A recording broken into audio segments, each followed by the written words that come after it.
از آتش خوشه گلخن را. خروجی تازه میبخشم مسیری صبحی میهن را. مصفا میکنم گردون بالا را از این مشعل. مجلا میکنم از مجمع گل کوه و برزن را. بگیردی گلخنی بیدار نوروزی بهر آید. کنید از مهری هم پرنورتر انوار گلخن را. به آتش کوه گردانید در این ایام نوروزی دل و چشم و زبان و چهره و اندیشه و تن را.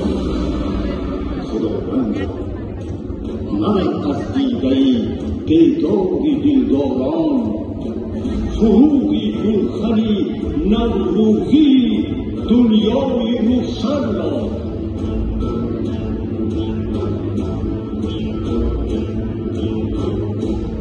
زمین و آسمان را سرخ باشد. گه شام گه هم روز باشد. قیام اعتدال روز باشد. جهان را مژده نوروز باشد. آمدم تا زنده سازم خاک را. روشنی بخشم وجود پاک را. آمدم گویم مبارک دوستان بر شما رسمی نکوی باستان. من بهارم من بهارم من بهار. خوش آمدی